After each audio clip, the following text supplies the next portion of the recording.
kita mulai pembelajaran di pagi hari ini, hari Senin tanggal 26 di bulan Juli.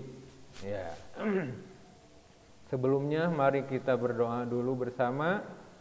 Semua suaranya dibuka biar kita bersama berdoanya bersama-sama. Ya. Bismillahirrahmanirrahim. Asbahna wa asbahal mulku lillah wal izzatu wal qudratu lillah. Asbahna ala fidratil Islam wa kalimatil ikhlas wa ala dini nabiyyina Muhammadin sallallahu alaihi wasallam. Allahumma anfa'ni bima 'allamtani wa 'allimni ma yanfa'uni wa zidni ilman. Terus kita baca surat An-Naba 1 sampai 15. A'udzu billahi minasy syaithanir rajim. Bismillahirrahmanirrahim. Amma yatasaalun anin naba'il adim alladzi hum fihi mukhtalifun. Kalla saya'lamun summa kalla saya'lamun. Alam naj'alil arda mihada wal jibala awtada wa khalaqnakum azwaja wa ja'alna naumakum subata wa ja'alna al-laila libasa wa ja'alna an-nahara ma'asa wa banayna fawqakum sab'an sidada wa ja'alna as-siraja wahhaja wa anzalna minal mu'thirati ma'an sajjaja linurija bihi habban wa nabata wa jannatin alfafa. Inna yawmal fasli kana miqata yawma yunfahu fis suri fatatuna afwaja wa futihatis samaa'u fakanat abwaba wa suyiratil jibalu fakanat saraba. Ya, alhamdulillahirabbil alamin. Mudah-mudahan dengan dibacakan Al-Qur'an menambahkan berkah dalam pembelajaran hari ini, ya. Ya, pada kali ini Ustadz akan menyampaikan pelajaran fikih di kelas 8 tentang sujud sahwi, ya. Tentang sujud sahwi. Ya, sujud sahwi adalah merupakan bagian dari sujud yang biasa dilakukan. Dan sujud ternyata tidak hanya sujud biasa yang dalam sholat kita lakukan keseharian, tapi juga ada beberapa sujud yang memang berbeda, memang lain dari sholat biasa. Di antaranya ada sujud sahwi, yaitu sujud yang dilakukan bisa di dalam sholat atau bisa juga dilakukan setelah sholat, namun dilakukannya di akhir sholat, gitu ya. Yang kedua ada sujud tilawah, ya.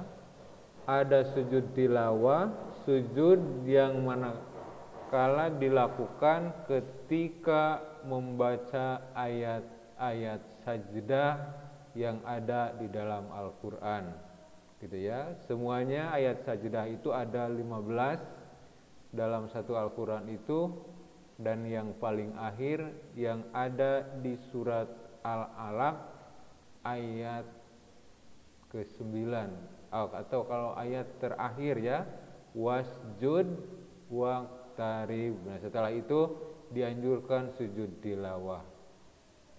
Dan yang ketiga ada yang namanya sujud syukur, yaitu sujud yang dilakukan sebagai rasa syukur, sebagai terima kasih kepada Allah Subhanahu wa taala. Kalau laki-laki yang suka nonton bola, nah, terkadang kita lihat ada pemain bola ketika masuk ke gawang lawan, dia bersujud. Nah, itu adalah yang dimaksud adalah sujud syukur. Sujud dilakukan ketika mendapat kebaikan sebagai rasa terima kasih kepada Allah, gitu ya. Jadi ada sujud dalam sholat, ada sujud sahwi, ada sujud tilawah, dan ada sujud syukur, gitu ya. Kurang lebih ada 4 sujud yang ada dalam keseharian kita, gitu. Nah, untuk kali ini Ustadz akan membahas tentang sujud sahwi. Pelaksanaan sujud ada yang dilakukan di dalam sholat, ada juga yang dilakukan di luar sholat. Dan sujud yang boleh dilakukan di luar sholat adalah di dalam dan di luar sholat, diantaranya adalah sujud sahwi. Apa itu sujud sahwi? Nah, kita lihat pengertian sujud sahwi. Secara bahasa, kata sahwi berasal dari bahasa Arab, dari kata sahwun yang berarti lupa atau lalai, gitu ya. Lupa, lalai. Nah, itu adalah sahwi. Digabungkan dengan sujud berarti sujud dilakukan karena lupa. Jadi sujud sahwi adalah sujud 2 kali yang dilakukan karena seseorang meninggalkan sunnah ab'ad. Sunnah ab'ad itu sunnah yang dilakukan di dalam sholat. Kekurangan atau kelebihan jumlah rakaat, ataupun karena ragu-ragu jumlah rakaat dalam sholat yang dikerjakan. Waktu pelaksanaan sujud sahwi adalah setelah at-tahiyat akhir sebelum salam 2 kali sujud. Namun dalam kondisi tertentu sujud sahwi bisa dilakukan setelah salam. Jadi boleh dilakukan sesudah at-tahiyat sebelum salam, boleh juga dilakukan setelah salam dan setelah salam, gitu ya. Dan sujudnya 2 kali sujud seperti dalam sholat biasa. Sujud 2 kali sujud seperti dalam sholat biasa. Cuma dia lakukan di akhir dalam sholat, atau juga di akhir dalam sholat, atau juga dilakukan sesudah salam kalau memang lupa juga, gitu ya. Pada akhir sholat lupa seharusnya sujud sahwi, ternyata tidak sujud sahwi, gitu. Ya. Apa doanya? Doa sujud sahwi apa? Doanya sama dengan sholat biasa. Kalau biasa dalam sujudnya menggunakan subhanaka Allahumma rabbana wa bihamdika Allahumma gfirli, ya pakai doa yang itu. Subhanaka Allahumma rabbana wa bihamdika Allahumma gfirli. Atau yang biasa dengan memakai subhana rabbiyal a'la, subhana rabbiyal a'la, subhana rabbiyal a'la, juga boleh pakai doa yang itu. Pokoknya doa sujud sahwi adalah doa yang biasa dilakukan dalam sholat sehari-hari, ya. Gitu. Jadi doanya sama dengan sujud dalam doa sehari-hari. 2 kali sujud. Ya. Hukum sujud sahwi adalah sunnah, sehingga sholat yang dilakukan tidak batal manakala tidak melakukan sujud sahwi atau meninggalkannya. Namun bila imam melakukan sujud sahwi, maka wajib mengikuti imam melakukan sujud sahwi. Ya, intinya harus sadar diri kalau memang dalam sholatnya itu lalai, dalam sholatnya itu lupa, gitu ya, itu ya seharusnya memakai sujud sahwi untuk, ya kalau disebut menghapus kesalahan, ya bisa lah sujud sahwi itu untuk pengganti karena lupa atau kesalahan, maka caranya adalah sujud sahwi, gitu ya. Kenapa kok ada sujud sahwi? Ya, ini adalah sifat manusia, ya, sifat manusia yang memang diberikan oleh Allah Subhanahu wa taala, itu diberikan kekurangan, bahwa manusia itu adalah mahalul khata wa nisyan. Manusia adalah tempatnya lupa dan tempatnya salah, gitu ya. Nabi sendiri lupa, padahal Nabi adalah kekasih Allah, Nabi adalah senantiasa dijaga, tapi tetap Nabi juga pernah salah. Mana buktinya? Ya ini, ada syariat sujud sahwi itu karena memang Nabi lupa di dalam sholatnya. Bedanya kalau Nabi lupa itu menjadi syariat, menjadi aturan dalam ibadah. Kalau lupa, oh caranya sujud sahwi. Jadi kita mengikuti salahnya Nabi itu harus bagaimana cara menutupinya, yaitu dengan sujud sahwi, gitu ya. Kalau sujud kita ya orang biasa ya salah aja sudah, gitu. Itu Nabi saja pernah salah, walaupun Nabi dijamin oleh Allah bakal masuk surga, walaupun dijamin senantiasa dikasih wahyu oleh Allah, tapi tetap Nabi juga manusia, selalu berbuat salah. Salahnya Nabi juga ada, selain dalam sholat ada juga, diantaranya dalam asbabun nuzul surat At-Tahrim. Suatu ketika Nabi mengharamkan makanan yang disindir oleh istrinya Aisyah, gitu ya. Oleh Aisyah disindir selalu makanan itu karena memang makanan itu dimakan dari istri yang lain. Aisyah cemburu, gitu ya.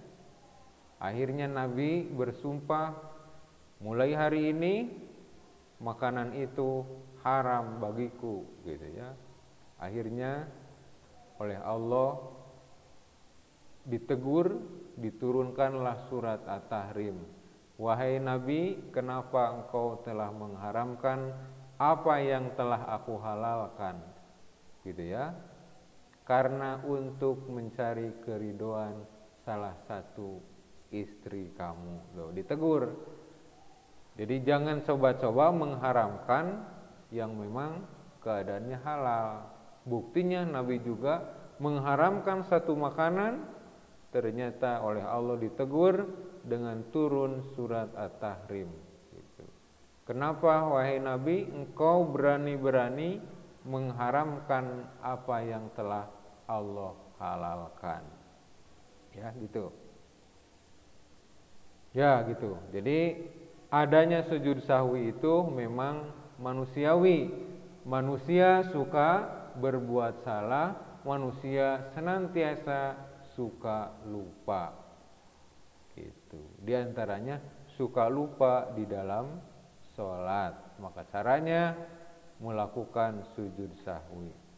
Hukumnya sunat, tapi seharusnya manakala kita sholatnya itu lupa atau ragu-ragu atau ada yang ketinggalan, maka di akhir dilakukan sujud sahwi. Dalilnya ada dalam hadis, idza nudiya bil adani adbaros syaitanu lahu duratun hatta la yasma'al adana faida qudiyal adanu akbala faida suwiba biha adbaro faida qudiyat taswibu akbala yahduru bainal mar'i wa nafsihi yaqulu uzkur kaza lima lam yakun yadhkuru hatta yadollar rajulu in yadri kam sholla faida lam yadri ahadukum kam sholla fal yasjud sajadataini wa huwa jalisun. Apabila adzan dikumandangkan, maka setan berpaling sambil terkentut-kentut sehingga dia tidak mendengar adzan tersebut. Jadi begitu adzan, setan lari. Apabila adzan selesai dikumandangkan, maka setan pun kembali datang untuk menggoda. Apabila dikumandangkan iqamah, setan pun lari kembali. Dan apabila iqamah selesai dikumandangkan, setan pun kembali mendatangi manusia untuk menggoda manusia, gitu ya. Apabila qomat telah selesai dikumandangkan, setan pun kembali melintas di antara seseorang dan nafsunya. Nah, gitu. Di antaranya dalam sholat kan, sholat berjamaah dianjurkan untuk berbaris itu dengan rapat. Nah, di antaranya adalah hikmahnya jangan sampai memberi memberi tempat kepada setan gitu. Kalau diberi kelonggaran dalam berjamaah, berarti itu tempat setan dengan senangnya gitu ya, dia akan tinggal. Apalagi sekarang sholat itu sebagian masjid ada yang diberi jarak. Wah, setannya semakin leluasa menggoda orang yang sedang sholat gitu. Itu. Seharusnya dalam sholat itu senantiasa dekat antara satu dengan yang lainnya. Tujuannya diantaranya adalah untuk menjauhkan, menghindari dari godaan setan, gitu ya. Setan pun kembali, dia akan melintas di antara seseorang dan nafsunya. Dia berkata, ingatlah demikian, ingatlah demikian. Maksudnya ketika sholat banyak yang ingat. Uang yang hilang, oh ternyata ingat, tersimpan di jaket, tadi cari-cari nggak ketemu, ketika sholat ketemu, gitu ya. Nah, di sini oleh setan digoda. Padahal tujuannya supaya sholatnya tidak khusyuk. Di sini kalimatnya ingatlah demikian untuk sesuatu yang sebelumnya tidak mengingatnya, gitu ya. Ingat juga tadi disuruh oleh ibu, lupa gitu ya, enggak dikerjakan, ingat lagi ketika sholat.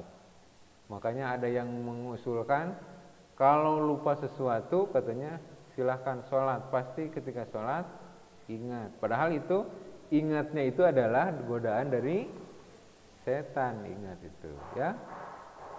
Ingat sesuatu artinya kalau ingat kepada yang lain berarti kita tidak khusyuk, kita tidak apa ya? Waalaikumsalam. Jadi sholatnya digoda, banyak dibisiki oleh setan. Dia tidak mengingatnya sehingga laki-laki tersebut senantiasa tidak mengetahui berapa rakaat sholatnya itu. Jadi sholatnya melamun karena banyak ingat kepada hal yang lain, godaan dari setan, sehingga tidak mengetahui berapa jumlah rakaat yang ia lakukan. Apabila salah seorang dari kalian tidak mengetahui berapa rakaat dia sholat, hendaklah ia bersujud 2 kali dalam keadaan duduk, yaitu setelah tahiyat, sebelum salam, sujud 2 kali sujud dengan doa seperti yang biasa dilakukan di dalam sholat. Hadis yang kedua dalilnya adalah wan Abi Sa'idil Khudri radhiyallahu anhu qala Rasulullah sallallahu alaihi wasallam idza sakka ahadukum fi sholatihi falam yadri kam shola asalasan am arba'an fal yatrahi sakka wal yabna ala mastaikona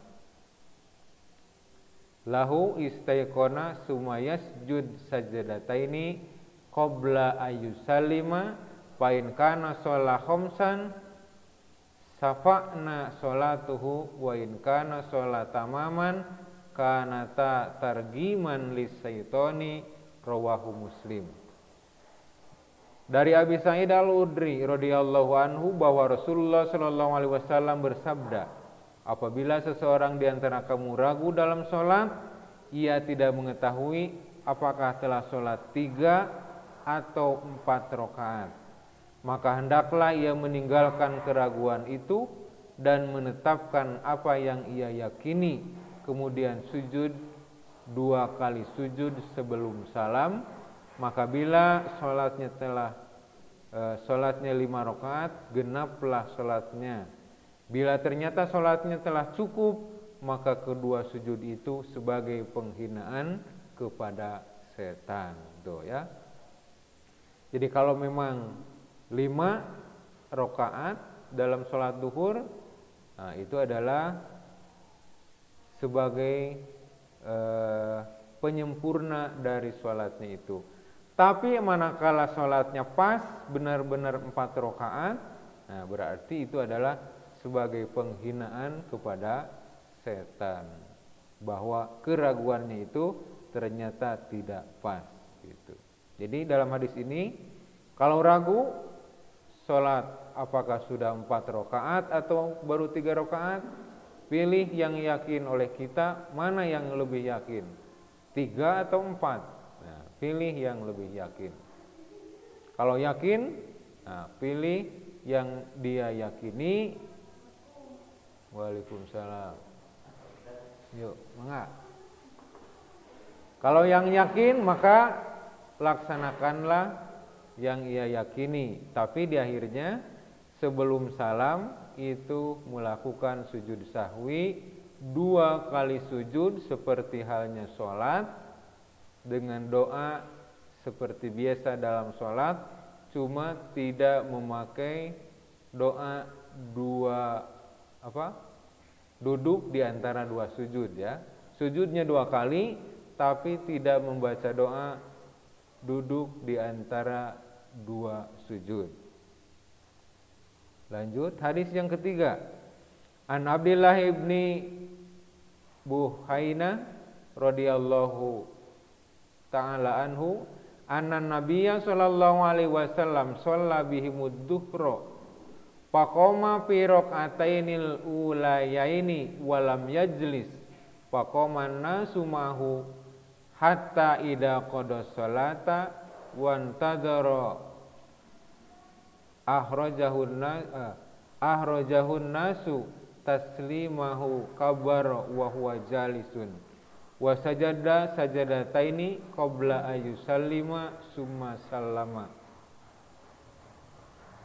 Dari Abdullah ibnu Buhaina radhiyallahu anhu bahwa Nabi Shallallahu alaihi wasallam sholat duhur bersama mereka.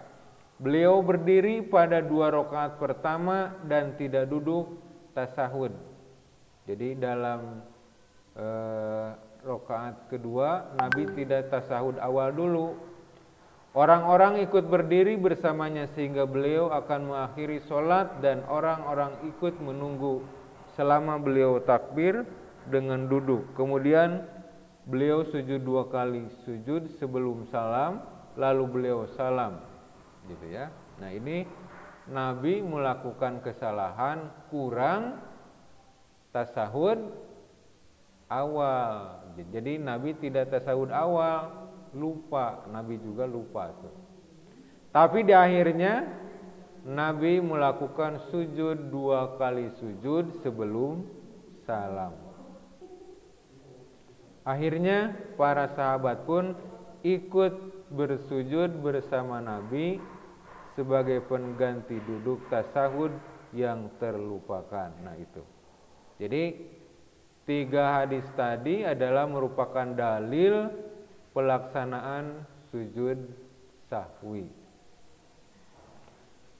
Sebab-sebab dilakukannya sujud sahwi. Sebab-sebab harus dilakukan sujud sahwi diantaranya adalah 1. Meninggalkan sunnah ab'ad, yaitu amalan sunnah yang apabila tertinggal maka disunahkan sujud sahwi, gitu ya. Yang kedua, ragu-ragu dalam hal meninggalkan sunnah ab'ad, sunnah yang jauh. Kalau diartikan sunnah ab'ad itu sunnah yang jauh. Ketiga, mengerjakan sesuatu yang dapat membatalkan jika dikerjakan dengan sengaja dan tidak membatalkan jika lupa, seperti menambah rukun sholat. Jika seseorang menambah amalan sholat karena lupa, misalnya ia ruku 2 kali, atau berdiri di waktu ia harus duduk, atau sholat 5 rakaat pada sholat duhur misalnya, maka disunahkan sujud sahwi. Yang keempat, memindahkan rukun qauli atau rukun ucapan kepada yang bukan tempatnya. Misalnya membaca Quran surat Al-Fatihah di waktu ruku atau di waktu at-tahiyat. Di waktu at-tahiyat malah membaca Al-Fatihah. Nah, itu juga termasuk lupa. Yang terakhir adalah ragu jumlah rakaat. Contohnya ketika ragu apakah baru 3 rakaat atau sudah 4 rakaat. Yang lebih yakin adalah mengambil yang 3, pasti 3 mah yakin gitu. Udah dilakukan. Kalau mengambil 4 bisa jadi jumlah rakaatnya kurang. Gitu. Kalau memang kurang, tambah lagi 1 rakaat. Kemudian di akhir sebelum salam sujud sahwi, gitu. Jadi kalau ditarik kesimpulannya, penyebab sujud sahwi itu diantaranya adalah lupa tidak melakukan at-tahiyat awal, kemudian ragu dalam melakukan jumlah rakaat dalam sholat, kemudian salah menempatkan yang seharusnya, salah menempatkan doa dalam sholat, kemudian apabila memang kurang dalam melakukan sholat wajib. Setelah beres sholat, ternyata ada teman kita, kamu sholat duhurnya kok 3 rakaat. Nah, itu berarti kurang. Nah, caranya kita kembali sholat 1 rakaat saja untuk melengkapi jumlah dari sholat wajib tersebut sehingga menjadi genap 4 rakaat, gitu ya. Cuma diakhiri dengan sujud sahwi. Ya, tata cara sujud sahwi. Yang pertama, sujud sahwi dilakukan sebelum salam. Sujud sahwi dilakukan sebelum salam. Di antaranya adalah lupa mengerjakan sunnah ab'ad dan teringat sebelum salam. Ragu terhadap hitungan atau jumlah rakaat sholat yang sedang dikerjakan, dan musolli orang yang sholat tidak yakin mengenai hitungan jumlah rakaat, gitu ya. Jadi memang dia ingat bahwa dia itu ragu dalam sholatnya, dan juga ingat ketika di akhir sholat itu memang dia salah dalam sholatnya, gitu. Nah, maka caranya adalah dengan melakukan sujud sahwi, gitu ya. Kalau ingat, biasanya di akhir itu juga suka lupa.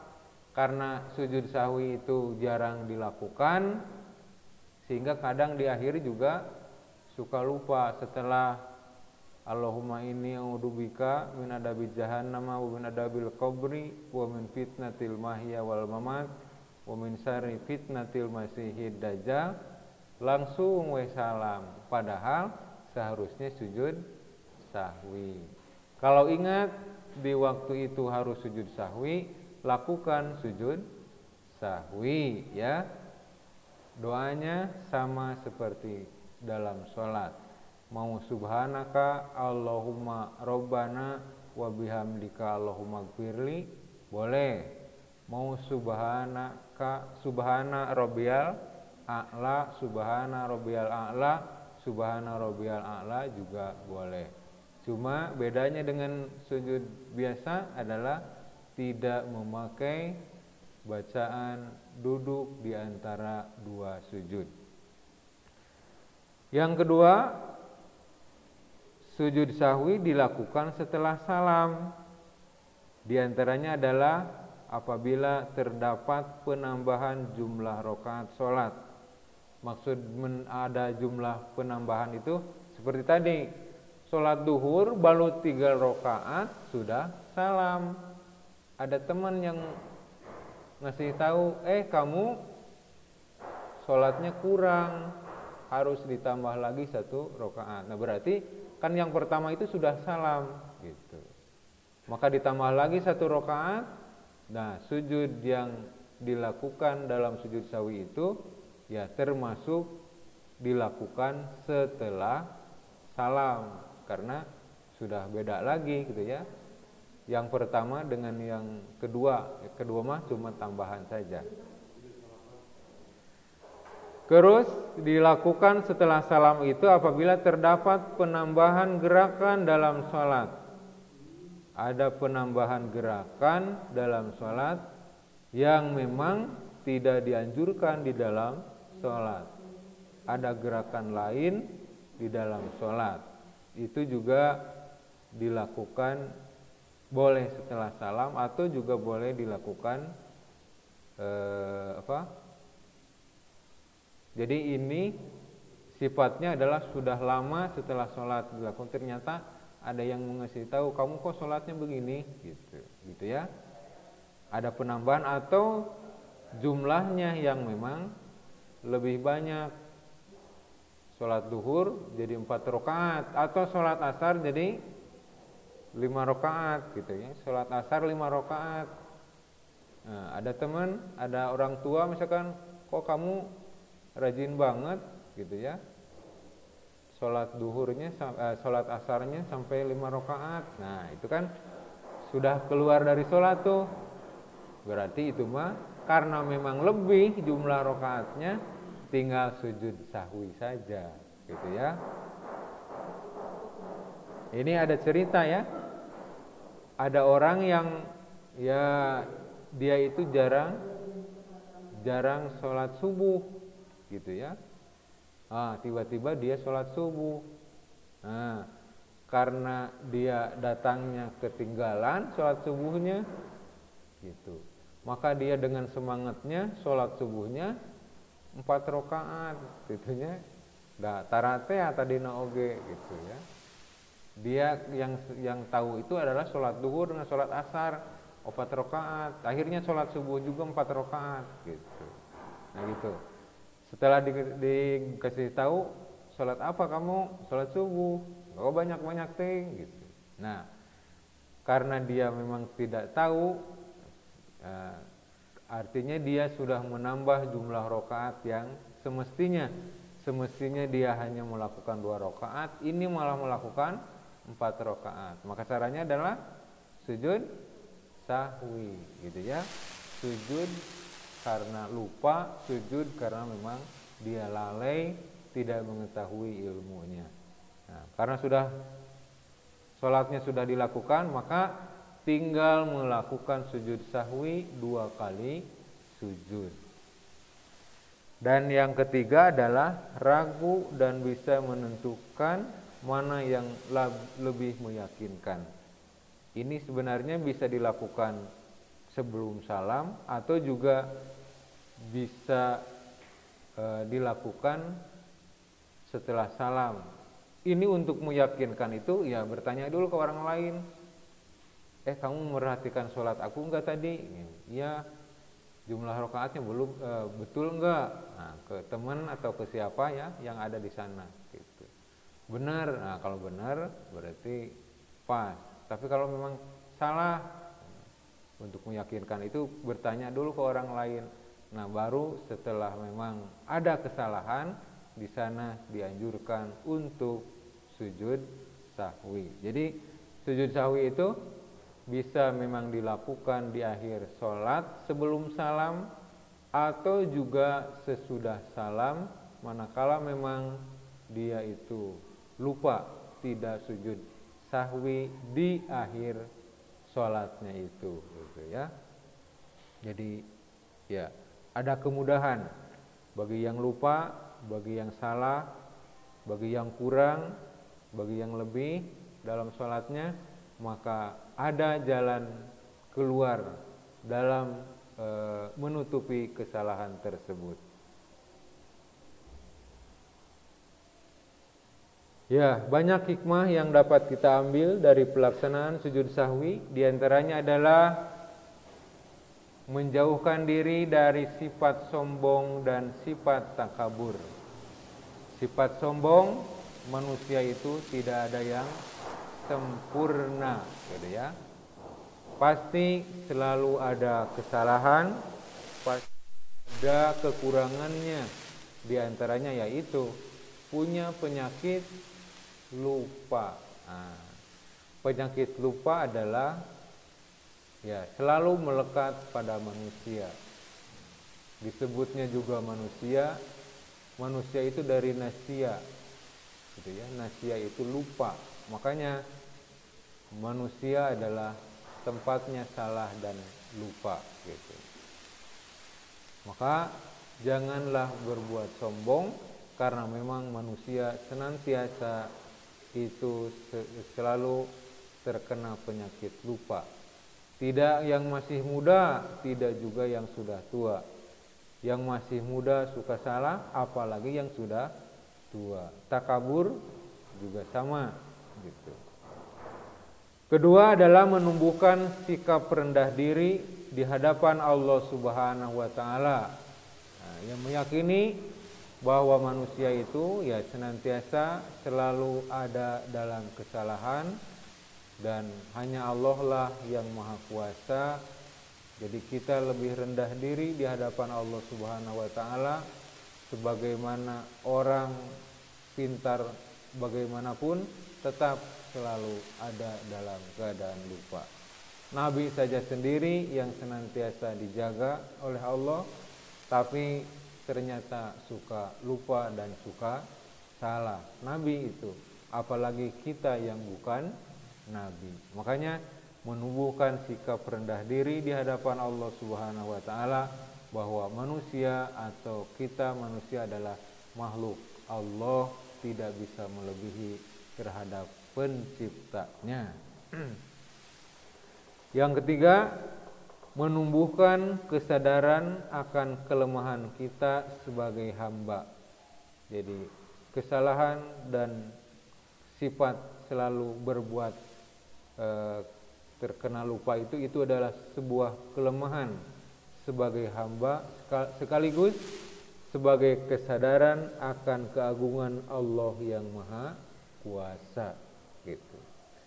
Nabi suka lupa, ternyata ada hikmahnya bagi kita. Kalau Nabi tidak pernah salah, bagaimana sholat kita yang selalu salah? Tapi karena Nabi oleh Allah diberikan suatu kesalahan, akhirnya ada jalan keluar. Caranya dengan sujud sahwi gitu. Kalau Nabi tidak pernah salah, wah susah gitu. Kumaha atau ya apakah mengulangi lagi kayaknya. Kalau Nabi tidak pernah salah sholat, kayaknya sholat itu diulangi lagi biar sempurna gitu. Menyadarkan bahwa manusia adalah yang sering salah dan lupa, sehingga harus banyak mohon ampunan kepada Allah Subhanahu wa Ta'ala. Manusia banyak salah dan lupa itu manakala manusia banyak masalah, ya, banyak masalah, banyak urusan, sehingga dalam hidupnya senantiasa ya pikirannya kemana-mana gitu. Ketika sholat yang ingat adalah aduh saya banyak PR nih di sekolah, padahal saya belum mengerti tapi PR-nya numpuk. Nah, itu kan jadi masalah, suka kebawa ke sholat gitu. Aduh saya dimarahi orang tua nih karena main HP wae, main game wae. Nah, itu kan jadi suatu masalah. Main game wae. Iya. Apakah didukung oleh orang tua? Oh bagus gitu, main game. Didukung gitu enggak? Enggak ya. Pasti orang tua tuh kalau keseringan main game pasti marah.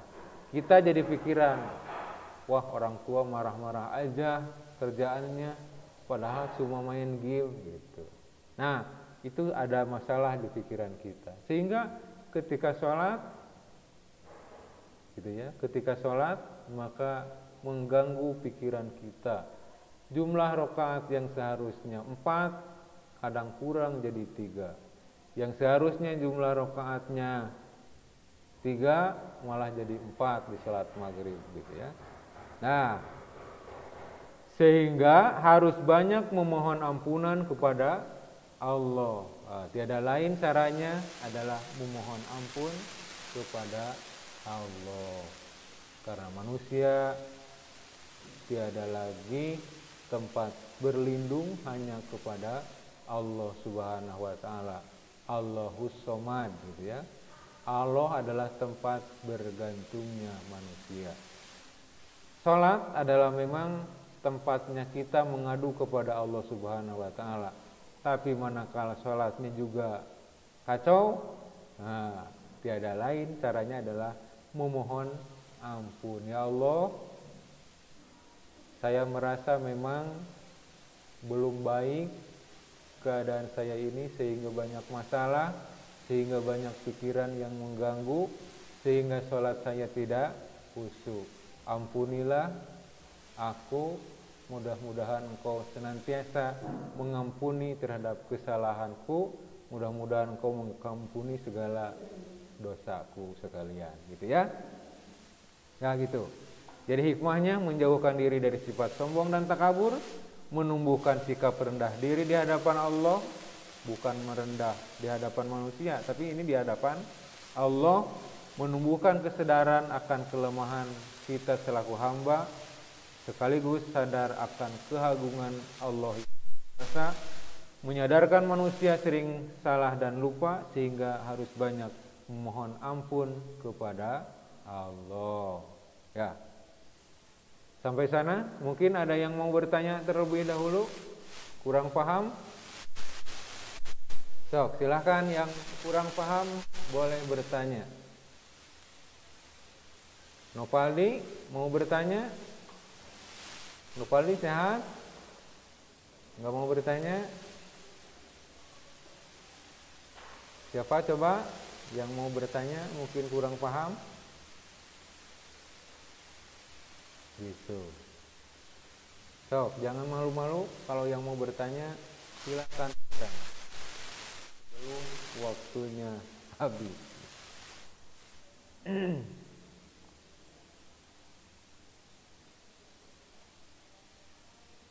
Iya, fatwa rencana paham? Fatwa rencana paham.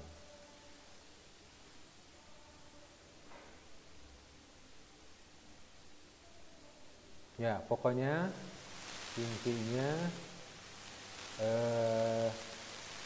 kita sudah tahu namanya sujud gitu ya.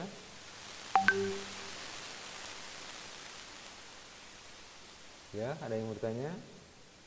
Boleh bertanya langsung atau boleh ditulis, diketik. Silahkan.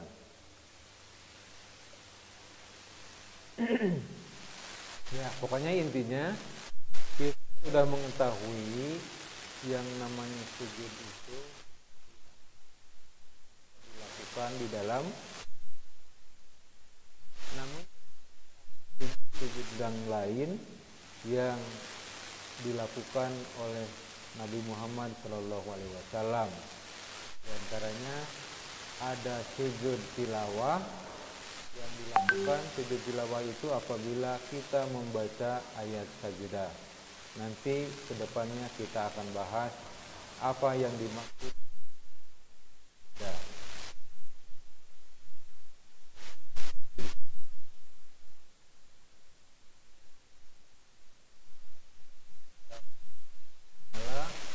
Bersih Allah Ta'ala melakukan sujud syukur gitu ya. Dan yang ini adalah sujud sahwi. Sujud sahwi itu adalah sujud yang dilakukan ketika salah atau lupa dalam pelaksanaan sholat fardu utamanya ya. Sholat fardu, sholat yang 5 waktu, sholat duhur, asar, maghrib, isya, dan subuh. Kalau yang disebut ada yang kesalahan dalam melaksanakannya,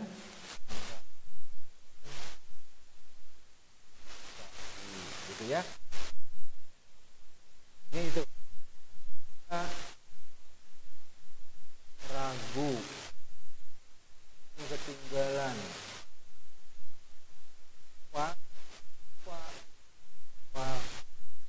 dan sudah berdiri tegak, nah tidak usah duduk lagi, langsung aja lanjutkan, dan di akhir ya, jangan sampai korunyung. Oh gitu, ya. Ya gitu. Jadi intinya sujud sahwi adalah sujud yang dilakukan memang terjadi kesalahan, terjadi lupa, terjadi kekurangan atau kelebihan jumlah rakaat di sholat fardu atau sholat wajib, gitu ya.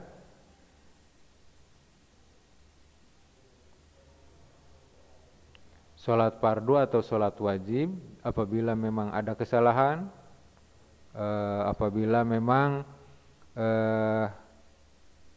seperti tadi kekurangan tahiyat awal, sholat duhur tidak ada tahiyat awal terlebih dahulu.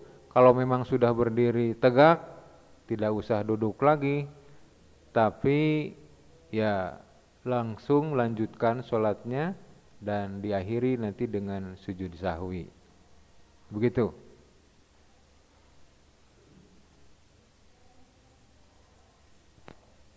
Ya, benar nggak ada yang mau bertanya? Ya, mudah-mudahan saja kalian semua paham. Ini adalah materi pelajaran fikih ya. materi pelajaran fikih tentang sujud di luar sholat, atau ya sujud yang bisa dilakukan di dalam sholat, di akhir sholat, atau sebelum salam atau sesudah salam. Ya, itu saja yang Ustadz dapat sampaikan pada kesempatan ini. Mudah-mudahan jadi ilmu bagi kalian semua. Mudah-mudahan kalian menjadi paham terhadap agama dan senantiasa bisa mengamalkannya manakala kalian dalam keadaan salah, dalam keadaan lupa, dalam keadaan kurang, dan juga dalam keadaan ragu jumlah rakaat di dalam sholat fardu. Sekian saja yang dapat disampaikan. Ditutup dengan doa, Rabbana atina fid dunya hasanah wa fil akhirati hasanah wa qina adzabannar. Wassalamualaikum warahmatullahi wabarakatuh.